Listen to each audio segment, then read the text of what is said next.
This red velvet cake is moist and flavorful and has a hint of cocoa and vanilla flavor, which makes the cake very delicious. Adding frosting to the cake is going to add in an extra sweetness to the cake, making it perfect. The cake is going to be red since we're going to be adding in red food color, which is going to make the cake very unique. So you're going to get started by preheating your oven at 180 degrees Celsius for 10 minutes.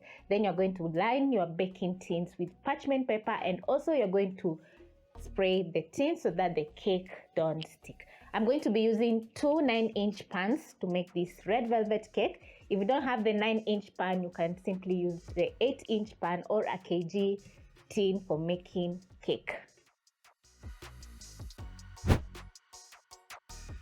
I'm going to start off by making buttermilk since I don't have buttermilk at hand. So I'm going to add in a teaspoon of white vinegar to 1.5 cups of milk, and the outcome is going to be buttermilk. Stir in the vinegar into the milk and let this sit for around 5 minutes. So I'm going to keep this aside, and now I'm going to get started making our red velvet cake. So in your mixing bowl, you're going to be adding in 1.5 cups of sugar. Add in 3/4 cup of margarine. You can also use butter.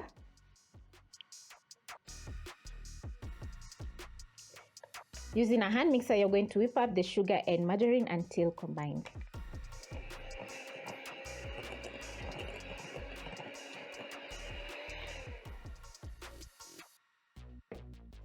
Pick your spatula and scrape the sides of the bowl.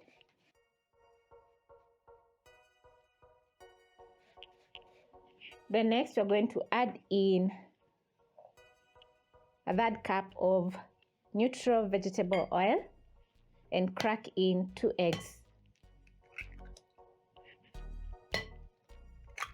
Adding in neutral vegetable oil is going to make the cake very moist, and the eggs are going to add in some extra fluffiness to the cake, making it very delicious and fluffy.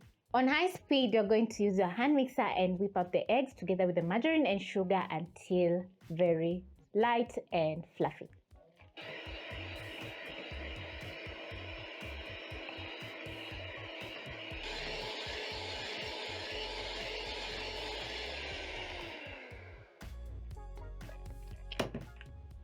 In between, you're going to scrape the sides of your bowl to make sure all the ingredients are getting fully combined.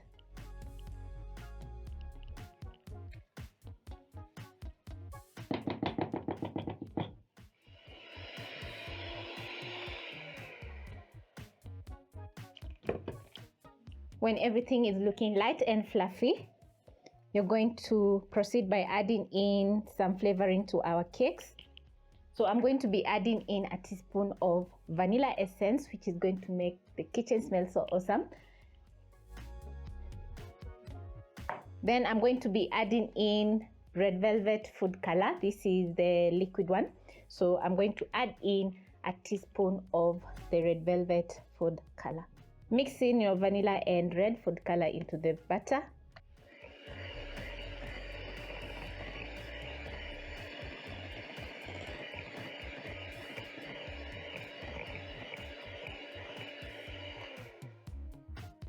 Scrape the sides of the bowl to make sure the batter is getting fully combined with the red food color.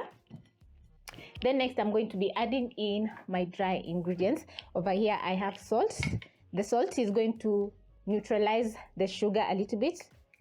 So I'm going to add in, not exactly neutralizing, but balancing the sugar so that the cake is not too sweet.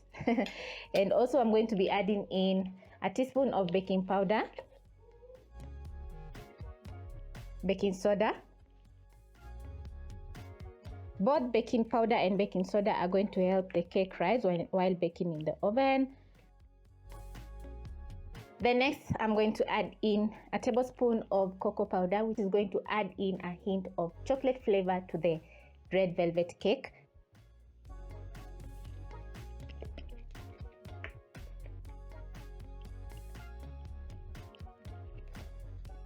Once the cocoa is combined, I'm going to be adding in my all-purpose flour, alternating with the buttermilk.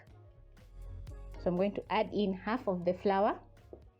And at this point, you don't need a mixer. All you need is a spatula because you don't want to overmix the batter. So I'm going to fold in the flour, add in my buttermilk. Because buttermilk is acidic, it's going to react with the baking soda and baking powder, and hence you're going to have a very light texture to your cake. Carefully fold in the buttermilk, and once everything is fully combined, you're going to transfer the butter to your prepped up tin. My oven is ready for my cake, so I'm going to pick my bowl and divide the butter evenly between my two tins.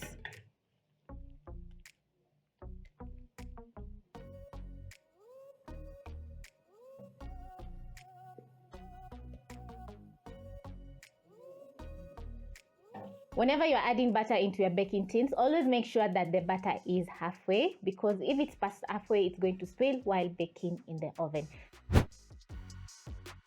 So my butter is ready, and I'm going to be baking my red velvet cakes at 180 degrees Celsius for 30 minutes. If you're using an 8-inch pan, you're going to be baking your cakes for 50 minutes. And to check if the cake is ready, you're going to insert a skewer in the middle of the cake. Once the skewer comes out clean, the cake is going to be ready. So see you after 30 minutes.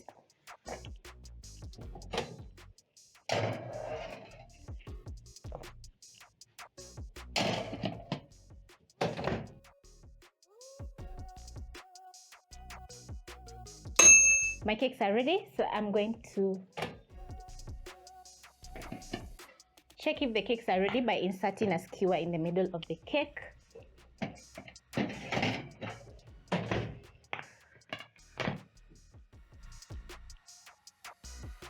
Once my skewer comes out clean, the cakes are ready. So I'm going to be cooling my cakes for around 10 minutes in the tin, and then I'm going to invert the cakes in a cooling rack so that they can cool completely, so that we can do our frosting.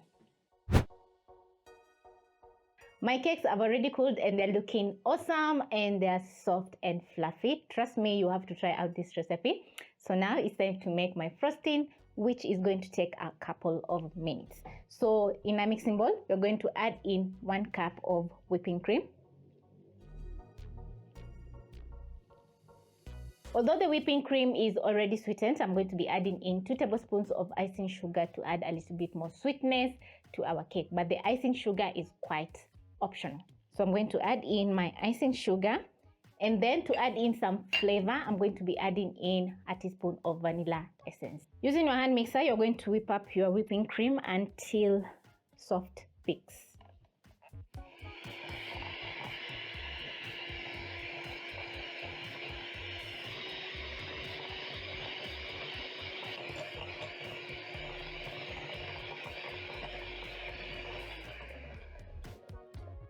My whipping cream is ready, and you can see it has soft peaks.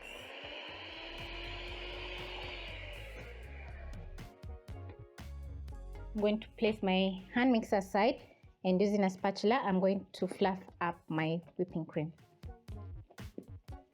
Place aside, and then I'm going to pick my turntable.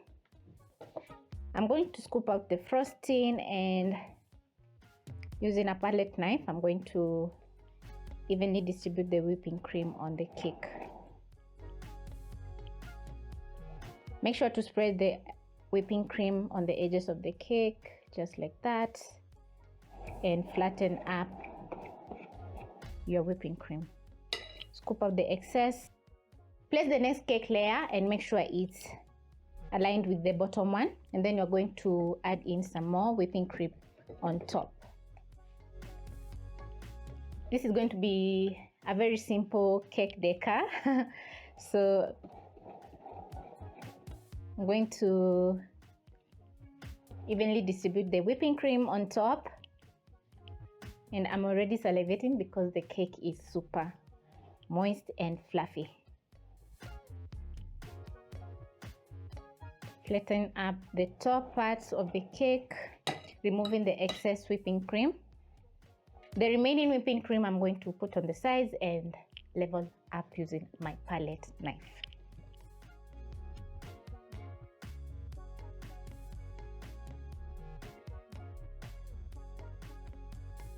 And once the sides are done, you're going to level up the top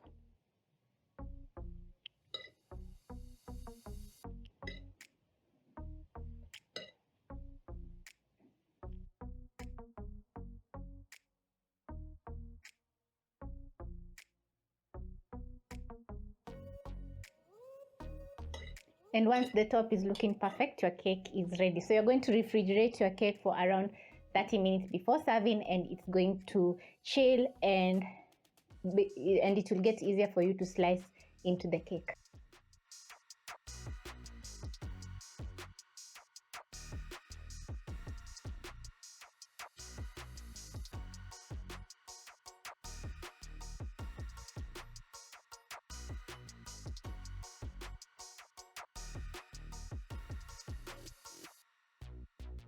Once you're done frosting your cake, you can add in any toppings of your choice. For example, you can add in some cake crumbs on top, and the cake is going to be looking amazing.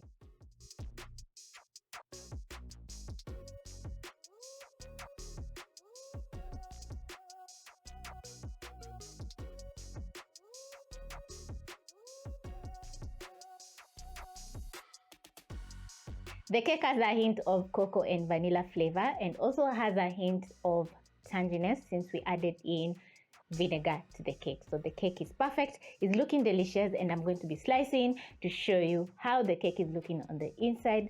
And trust me, if you try out this recipe, it's going to be perfect for any occasion, whether it's a birthday, it's Valentine, it's Christmas. The cake is just perfect for any occasion. So thank you so much for watching, and I hope you'll be trying out this easy red velvet cake, which is just so good.